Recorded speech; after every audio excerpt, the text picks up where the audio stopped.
adorado, para que Ele nos discipline, né? Pelo poder, graça e misericórdia. Davi disse para Deus que ele preferia ser disciplinado por Deus. Por quê? Porque ele falou que Deus, ele disciplina deve estar dizendo que Deus disciplina com justiça correta.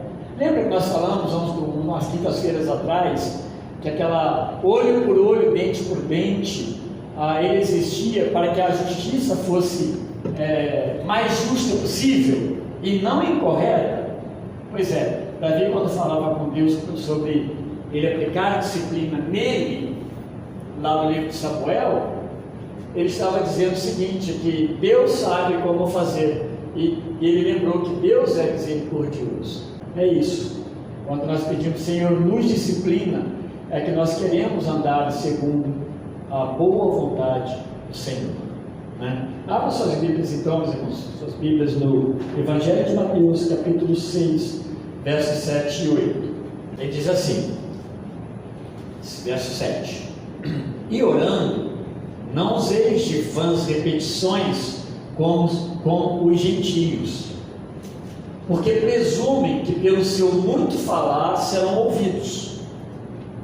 Não vos assemelheis, pois, a eles, porque Deus, o vosso Pai, sabe de que tendes necessidade antes que lhe o peçais. Isso aqui é maravilhoso, é muito profundo. Não dá para a gente ficar muito tempo, mas cada pedacinho desse aqui é um ponto que nós precisamos meditar até para o nosso entendimento com relação à oração. Jesus ainda não está entrando na oração propriamente. No verso 9 a gente vai perceber isso. Ele vai dar um modelo, mas antes disso ele está falando como que nós devemos nos proceder no momento da oração, quando nós nos propomos a orar a Deus. Se você olhar Paulo vai dizer que orai sem cessar, orai. Jesus orava incessantemente. Eu imagino, aquele dia eu estava, num desses domingos pregando, em João, quando Jesus falou que ele ia para Jerusalém, para a festa lá, ele ia sozinho. Ele não falou que iria sozinho, mas ele ia depois, e ele vai sozinho. Eu imagino que Jesus foi orando, porque era muito comum subir orando para Jerusalém, o povo judeu. E Jesus, meus irmãos, ele orava constantemente ao Pai. Ele tinha uma ligação com Deus em oração tremenda. Ele veio do céu, ele falava com o Pai, e ele vai nos ensinar isso, a necessidade de nós orarmos. Agora a gente vai perceber que ele continua ensinando os seus discípulos no Sermão do Monte. Ele está falando sobre a justiça do cristão, e essa justiça é uma parte, como o cristão vive na sua vida de adoração. Quando que nós adoramos a Deus? Somente aqui na igreja? Não, evidentemente que não. Nós adoramos a Deus quando Deus nos chamou por misericórdia para Ele em Cristo. Nós nos tornamos um adorador de Deus na nossa vida. É disso que Jesus está falando, dessa adoração, mas não apenas quando está lá no templo, ou numa sinagoga, ou no caso numa igreja, mas a justiça do cristão, ela se manifesta nesse formato dele viver adorando a Deus. Então tudo que você faz projeta a prática da sua justiça. Como que é a sua justiça? Ela é sua mesmo? Ou ela é baseada nos princípios de Deus para a sua vida, no Evangelho, por exemplo? Então ele está tratando de alguns aspectos exteriores. Nós já vimos um deles, dar esmolas, por exemplo. Nós vimos da vez anterior, E agora orar e jejuar. Orar nós começamos semana passada, jejuar ficou um pouquinho mais adiante. E lá nos versos 5 e 6 a gente viu que Jesus, ele destaca em como deve ser a verdadeira motivação na nossa oração particular. Porque quando chega no verso 9, ele vai falar de quando vocês orarem, mas agora ele está falando da oração que nós fazemos a Deus, nossa oração particular.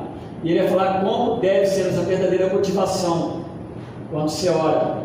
E aí a ideia, o sentido que ele quer destacar é que haja o quê? Sinceridade, haja verdade e não hipocrisia. Por isso que ele vai definir dois tipos de oradores, o hipócrita e o sincero. Ele está falando dos discípulos dele, eles devem orar com sinceridade e não com hipocrisia, porque a hipocrisia, né? Fala bem difícil. Ela vai atentar para a sua autoexaltação. A sinceridade vai apelar para a graça e misericórdia de Deus, a nossa dependência dele. Tá? A diferença é essa. Ele vai dizer que quando você orar, preferencialmente deve ser num lugar onde ninguém o perceba. Claro que nem sempre dá. Isso não proíbe a oração pública, no sentido de que você pública assim, não como na igreja, mas dentro de um ônibus, de um trem, de um avião, em qualquer lugar. Você pode orar. Mas a ideia aqui é a oração particular. Se você pode fazê-la, não faça de maneira gritando para que todo mundo veja, mas entra no seu quarto, onde ninguém perceba e onde não haja perturbação nenhuma.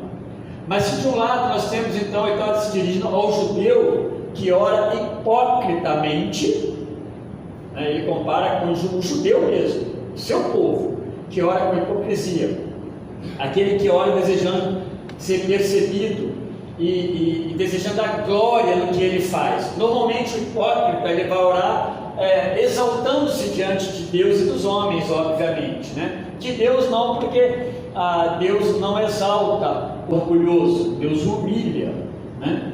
Mas diante dos homens ele recebe aplausos. Aí se você vê o judeu que está orando com hipocrisia, por outro lado agora, ele se vira para quem? Para o gentio, para o povo pagão, não judeu. Que aí ele vai usar a expressão das vãs repetições. O outro ele orava com hipocrisia. Agora esse outro, que são os gentios, ora com vãs repetições nas suas orações. Meras recitações verbais, né? Palavras que só saem da boca, né? Produz som. O que ele vai fazer então a partir do verso 9, que nós não vamos chegar nele? Ele vai exemplificar em como se deve orar. Ele vai dar um exemplo, então, ore assim. O Dr. John Stott, ele acredita que essa expressão aí, vãs repetições, que está na nossa tradução, até na maioria, não seja a melhor expressão para o que Jesus deseja ensinar nesse texto. Então, vã repetição. E ele faz uma observação, que vã repetição não é a melhor expressão. A não ser, ele diz lá, que a ênfase recaia sobre vã e não repetições.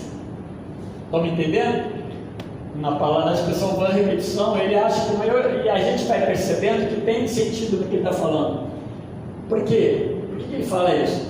O próprio Jesus, ele orou, né, na sua oração, ele usou de repetições. Por isso que ele falou assim, talvez a ênfase esteja em vãs. Repetições vãs. As repetições podem acontecer até numa oração, né? Não é muito comum, mas acontece. Jesus ele orou por 3 vezes, pelo menos num texto, mas tem outros, tá? Usando as mesmas palavras. Se você pegar Mateus 26, de 39 a 44, eu não vou ler agora, mas ele vai usar a expressão bem semelhante, bem parecida aqui. Nas 3 vezes que ele sai e seus discípulos vai orar, encontra eles dormindo depois. Ele diz na oração: meu Pai, se é possível, que passe de mim este cálice. Contudo, não seja como eu quero, e sim como tu queres. Isso ele repete 3 vezes quando ele vai orar. Não é uma oração vã, não é uma repetição vã. Por isso que o Dr. John Stott está alertando para isso. Vamos lá. Dessa forma, então, o grande problema estará nesse amontoamento de palavras sem sentido ou sem significado. Esse é o grande problema, então, da oração, que ela passa as repetições, que são vãs também, que não é um produto sincero do coração. E aí, meus irmãos, a gente tem que ter essa percepção, nós como cristãos. Quem fala com Deus, fala com sinceridade, né? Em tudo há uma necessidade de uma sinceridade no nosso relacionamento com os outros, com o nosso Pai terreno e com o nosso Pai do céu. Precisa vir realmente do coração, verdade e sinceridade. Por exemplo, nessa oração do capítulo 26 de Mateus, que eu citei agora, a gente vai perceber profundamente a dor, a agonia a angústia nas expressões de Jesus, como estava o coração dele para esse momento. Por que estava assim? Porque de fato isso mostra o Jesus Deus humano, que sente dor, que tem fome e que agora está pressentindo o momento da sua morte, né? Ele sabia que ia para a cruz, ia ser maltratado, depois ele ia ser crucificado, era muita dor. É isso que ele ora a Deus. Não tem nenhum sentimento em Jesus de abandono da sua missão. Mas para quem que ele ora? Se é possível, para quem que ele ora? Para quem pode fazer algo, modificar algo, que é Deus, tá? Então a gente vê na oração dele que é repetida uma sinceridade e um sentimento profundo do seu coração diante de Deus, uma verdade.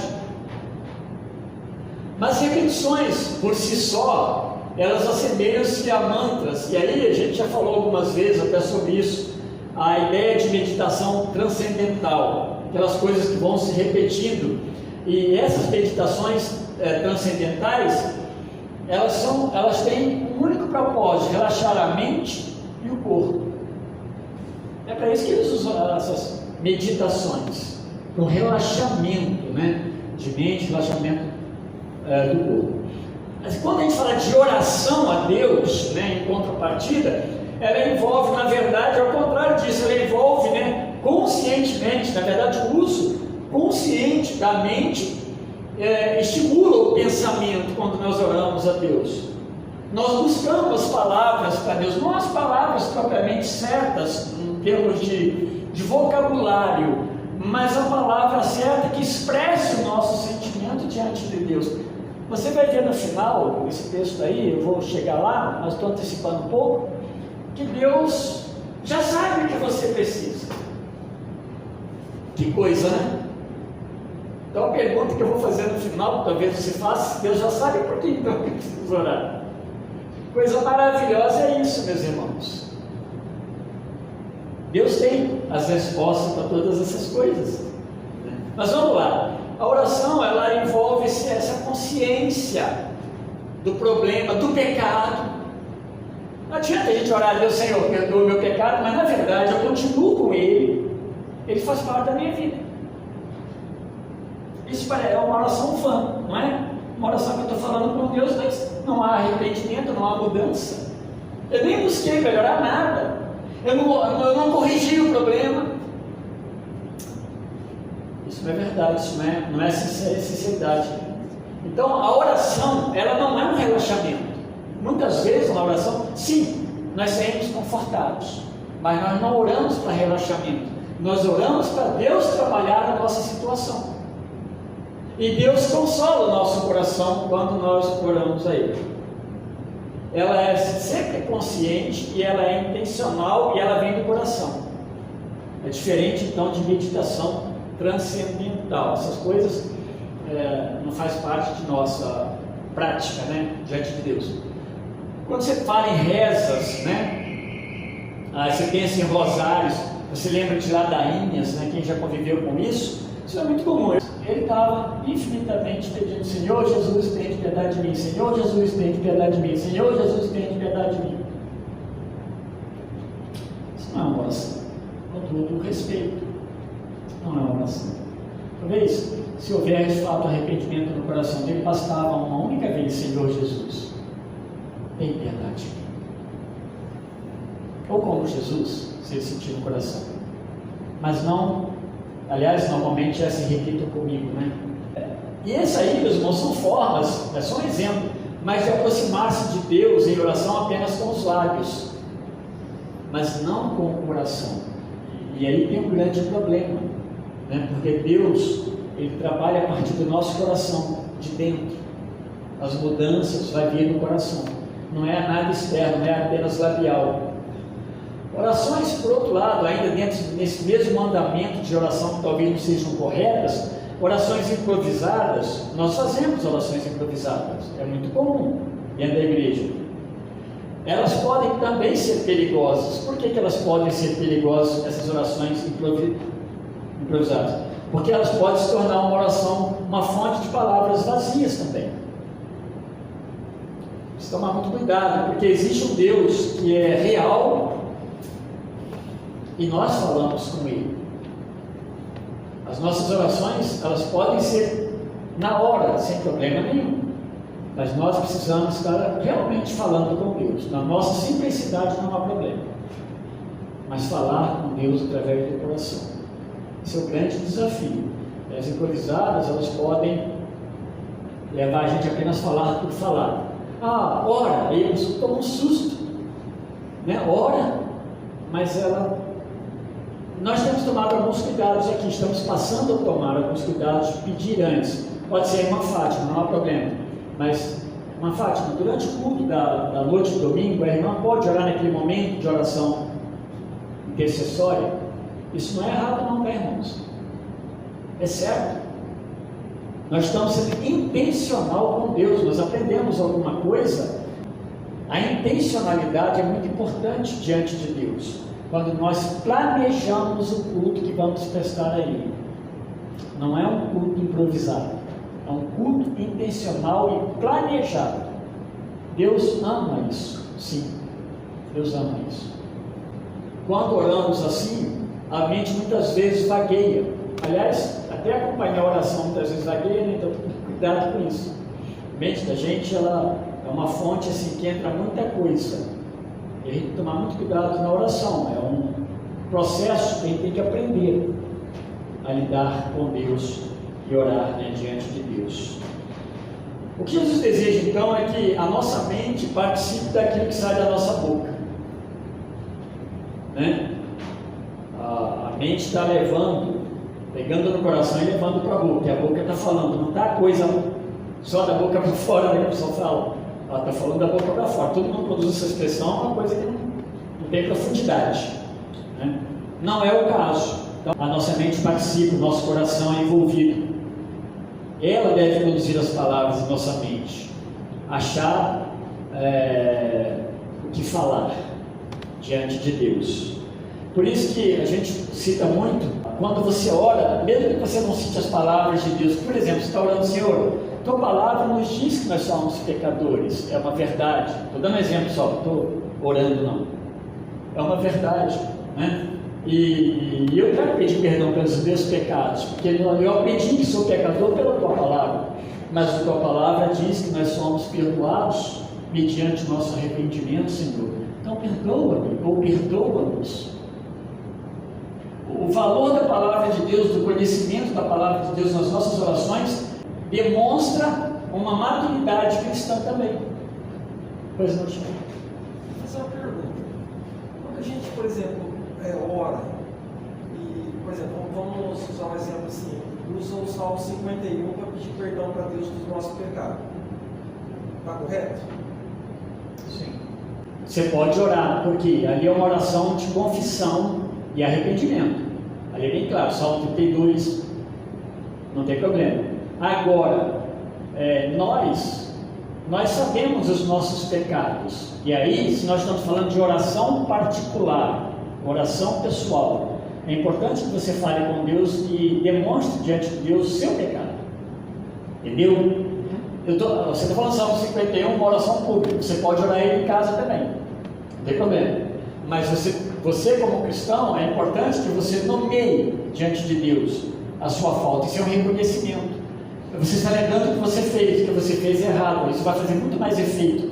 O Espírito Santo, eu não quero ser Deus, né? Não posso nem ser Deus, mas assim, é uma forma do Espírito Santo tratar conosco, quando nós nomeamos o nosso próprio pecado. Davi fala ali, ele não cita o seu pecado, mas diante de Deus, com certeza, Deus sabia do que se tratava, e ele devia estar tratando de um pecado bem específico, talvez com Batseba, não sabemos, talvez Urias, mas Deus sabia, e ele sabia, estava falando de Deus, só não escreveu aqui qual foi, tá bom? Então, é correto, porque nós estamos orando o que a Bíblia já nos ensina, e Deus, nós estamos usando a própria palavra de Deus. É muito difícil haver erro nisso, né? Então, quando você ora assim, só que na sua oração diante de Deus, em termos de confissão, por exemplo, gratidão, né? Você pode orar um salmo de gratidão sem problema nenhum, mas muitas vezes você quer orar o quê? Você quer ser específico na sua gratidão. Você vai falar com Deus, quer agradecer. Porque gratidão é um princípio bíblico. Então você quer ser mais específico, sem problema nenhum, é correto. Tá? Orar biblicamente, a gente não vaguear e falar coisas sem sentido. Temos que orar, meus irmãos, orar na igreja, orar publicamente, orar em casa. E às vezes a falta da prática da oração dificulta muita gente de orar. Então orar é uma prática para nós, homens, mulheres. Às vezes que na igreja, quantas vezes eu falo a necessidade dos homens orarem, tomar iniciativa de orar. Por que os homens e as mulheres? Não, todos orarem, mulheres e homens, mas os homens muitas vezes se calam, muitas vezes. Por quê? Se a Bíblia coloca um peso do sacerdócio para o homem, e nós muitas vezes recuamos. Isso reflete na própria casa. É verdade. A própria casa, a liderança pastoral acaba não existindo, né? Muitas vezes, quando nós achamos que falar muito, né, de uma forma repetida, pode mover o coração de Deus. Ele está falando sem o texto. É pensar que a gente pode, né, dominar ou impressionar Deus no muito falar, nas repetições mecânicas e automáticas, muitas vezes. Mas nós não impressionamos Deus por repetirmos. Por isso que Deus está falando, se de um lado o judeu orava com hipocrisia, agora o pagão, o gentio ora com vãs repetições. Ele quer impressionar Deus. Ele quer fazer Deus ouvir a sua oração. Aí ele vai terminando, né, falando por que não adianta, né? Nós, particularmente como cristãos, nós não cremos num Deus assim, um Deus que pode ser impressionado por mim, de forma alguma. Nós não mudamos Deus. Deus já sabe. Aí Jesus fala que ao contrário de tudo isso, Deus já sabe, porque Ele é o que? Onisciente, que Salmo 139 fala, e outros textos, né? A onisciência de Deus sabe todas as coisas. Ele não é nenhum homem, nenhum ser ignorante, né? Porque a gente precisa falar para Ele o que tem que fazer, precisa informar para Ele a agenda dele. Deus não precisa de secretário ou secretária, não, porque Ele sabe de tudo. É interessante, meus irmãos, eu fico impressionado. Eu sei que Deus é capaz disso, mas me impressiona mesmo, porque o Deus que sabe todos os nossos, que passam no nosso coração, na nossa mente, é uma coisa, não dá impensável, né? Na cabeça humana, só Deus mesmo. Ele não é hesitante, não dá para a gente tentar persuadir Deus. Ele não está hesitando entre dois caminhos, entre duas possibilidades. Ele já tem tudo determinado. Para Deus não há o futuro, para Deus é sempre presente. Nós estamos nesse tempo, Deus não. Nós não podemos mudar Deus em nada. Depois a gente vai ver, como eu disse, sobre o modelo de oração. Por que orar então? Por que orar intencionalmente, como eu mesmo falei agora há pouco aqui? Por que orar com a mente? Por que orar com o coração, se Deus já sabe de tudo? E aí eu vou terminar. João Calvino, ele disse que a oração é um exercício da fé. Pense bem, oração é um exercício da nossa fé nas promessas de Deus e também que nossas expectativas de coisas boas encontram-se somente nele. Então você ora, porque sabe que Ele, tudo, né, se encontra nele, e nele está todas as promessas para nós. Lutero vai dizer o seguinte, os dois que eu vi: através da nossa oração, instruímos-nos mais a nós mesmos do que a Deus. E aqui é o que eu gosto de pensar quando eu oro. É que nós não impressionamos Deus, nós não mudamos Deus, nós mudamos o quê? Nós mesmos. É por isso que Deus trabalha em nós, na nossa oração. Então por isso que quando nós falamos orar a palavra de Deus, qual é o grande benefício? É que Deus está falando ao seu coração em resposta. Percebe? Você não vai errar nessa oração nunca, não é errado então. Instruímos-nos mais a nós mesmos do que Deus. A oração então nos alivia diante de Deus, mas ela tem o sentido de colocarmos nossa vida e planos nas mãos daquele que sabe tudo, pode tudo. Nós confiamos e que na resposta Deus nos transforma também. A oração é transformadora, é uma coisa, por isso que é fora do normal, não é um mantra, não é uma repetição mística. Então a oração nos aproxima de Deus. Aí, meus irmãos, pense, né, que a gente aprenda com isso, como orar. Aquele modelo que Jesus dá é um modelo, e muito bom, por sinal. E nós precisamos então aprender e tomar cuidado com esses dois extremos que Jesus coloca aqui, que é a hipocrisia na oração, né? E ela é muito simples às vezes. Nós oramos e queremos que as pessoas se impressionem com a sua oração. Líderes são assim, nós, pastores, vamos tomar cuidado com isso. O outro lado é ficar falando com Deus como se ele não soubesse, como se ele pudesse ser mudado de opinião. Isso também não vale. Então precisamos orar com sinceridade e saber que na oração ele vai edificar a nossa vida. Deus abençoe cada um dos irmãos.